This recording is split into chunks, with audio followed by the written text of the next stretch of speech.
দেখি স্বয়ং বাংলাদেশের প্রধান উপদেষ্টা উনি বলেছেন বাংলাদেশের নার্সিং সতত একটা উন্নয়ন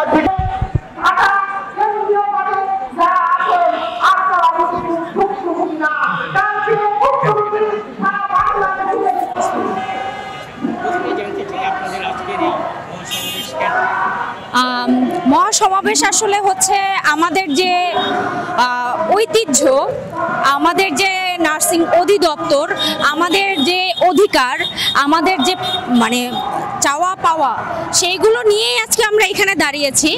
কারণ প্রথমত যেটা বলতে চাই সেটা হচ্ছে আমাদের যে অধিদপ্তর, সেই অধিদপ্তরকে আসলে একদল অসাধু লোক যেটা বলা যায়, তারা বিলুপ্তির পথে এটাকে নেওয়ার চেষ্টা করছে।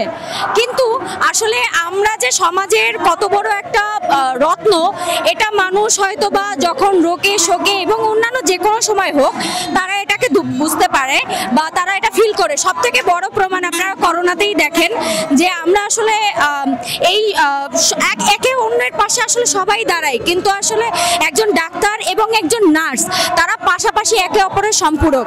কিন্তু সেইখানে যদি দেখা যায় যে আমরা আমাদের অধিদপ্তর না পেয়ে আমরা সেই অন্য একটা অধিদপ্তরের আন্ডারে চলে গিয়ে আমরা সেই কাজটা আমাদের যে অধিদপ্তর আমরা সেভাবে কাজ করতে পারি, সেই কাজটা যদি আমরা সঠিকভাবে নাই পাই, তাহলে আমাদের আসলে এই সমাজে কিভাবে মানে প্রতিষ্ঠিত করা হচ্ছে। নার্স তো আমরা বহির্বিশ্বে দেখি যে তারা অনেক ভালো ভালো দেখা যায়, তাদের অনেক ভালো ভালো অধিকার থাকে, তার ভালো ভালো সম্পূর্ণ থাকে, কিন্তু আমাদের দেশে নার্সদেরকে আসলে এতটাই অবহেলিত করা হয় যে দেখেন এখন লাস্ট পর্যন্ত আমাদের অধিদপ্তরটাকেই ছিনিয়ে নিতে চাচ্ছে।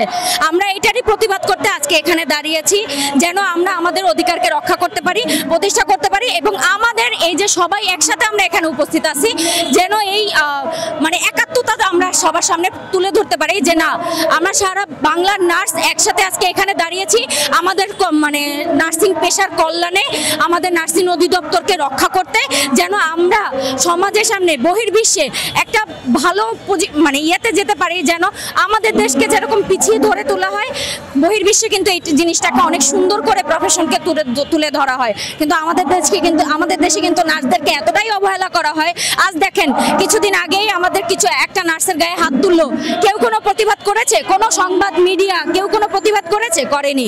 আসলে আমরা সমাজে এই সমাজে আসলে অবহেলিত, যাতে এই জিনিসটা সবার সামনে তুলে ধরতে পারি, সেই জন্য আসলে এখানে আমাদের আজকে আসা, নিজের একাত্মতা মানে আমাদের সবার একাত্মতা ঘোষণা করা, এটাই শুধু আমাদের এই লক্ষ্য। ধন্যবাদ।